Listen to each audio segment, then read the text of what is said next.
Hello friends, आज की video में पढ़ने वाले हैं गॉस की प्रमेय। गॉस की थ्योरम को इस वीडियो में बहुत ही आसान तरीके से समझने वाले हैं। तो आइए देखते हैं। मान लीजिए मेरे पास कोई एक बंद प्रश्न है और उसमें मैंने कोई क्यू आवेश रखा और उसमें मैंने कोई प्लस क्यू आवेश रखा क्षेत्र रेखाएं उत्पन्न करने के लिए। ठीक है, तो जब इसमें प्लस क्यू आवेश रखेंगे तो ये क्षेत्र रेखाएं उत्पन्न होगी। अब मान लीजिए इस क्षेत्र से इस भाग से जो वैद्युत फ्लक्स निकलेगा वो निकालना है।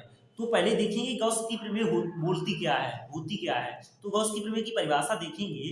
किसी बंद पृष्ठ से गुजरने वाला वैद्युत फ्लक्स कुल आवेश का 1/एप्सिलॉन गुना होता है। तो फाई बराबर सिग्मा क्यू अपॉन एप्सिलॉन। ठीक है, अब सिग्मा इसलिए लगाया कि अगर एक की जगह पे दो आवेश होते तो सिग्मा Q1 प्लस Q2 हो जाता। अब देखेंगे गॉस की प्रमेय का सत्यापन।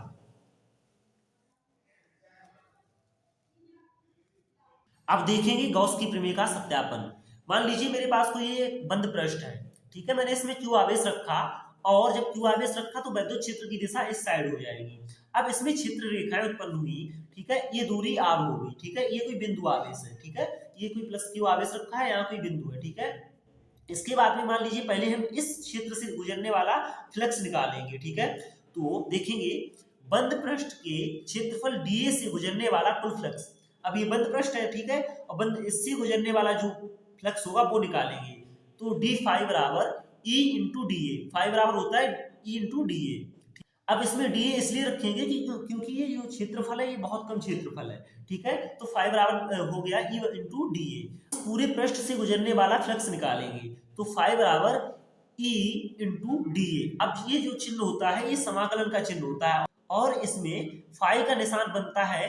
तो ये इसका मतलब ये हो जाता है कि पूरे पृष्ठ का क्षेत्रफल। अब निकालेंगे पूरे पृष्ठ से गुजरने वाला फ्लक्स। तो फाई बराबर ई इंटू डी ए। ये जो निशान होता है ये समाकलन का निशान होता है और जब इसमें फाई का निशान बन जाता है बीच में तो इसका मतलब ये हो जाता है उस पूरे पृष्ठ का क्षेत्रफल। ठीक है, अब निकालेंगे किसी बिंदु आवेश के कारण क्षेत्र की तीव्रता। मान लीजिए ये कोई क्यू आवेश है और ये कोई बिंदु है। इस बिंदु के कारण क्षेत्र की तीव्रता निकालेंगे। तो क्षेत्र की तीव्रता का सूत्र होता है ई बराबर 1/4πε0 क्यू अपॉन आर स्क्वायर। ठीक है, अब देखेंगे समीकरण 1 से फाई बराबर मैंने क्या निकाला था ई इंटू डी ए। ठीक है, तो ई बराबर इसका मान रख देंगे। ठीक है, तो फाई बराबर हो जाएगा 1/4πε0 Q upon R square into A. अब ये इसका मतलब ये पूरा क्षेत्रफल ले रहे हैं। अब ये गोला है तो गोले का क्षेत्रफल क्या होता है 4πr²। ठीक है, तो अब यहाँ पे ए की जगह पे क्या रख देंगे 4πr²। तो फाइव बराबर 1/4πε0 Q upon R square into 4πr²। R square से आर स्क्वायर कट जाएगा, 4 से 4 कट जाएगा, पाई से पाई कट जाएगा। तो एप्सिलॉन बराबर क्या है, तो फाइव बराबर क्या निकल के आएगा क्यू अपॉन आर स्क्वायर। यही मुझे सिद्ध करना था।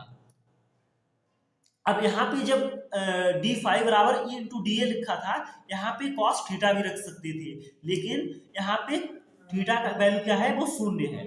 तो कॉस 0 का मान 1 होता है, तो बात वही हो जाएगी। इसलिए डी फाइव बराबर ई इंटू डी ए ही रखा।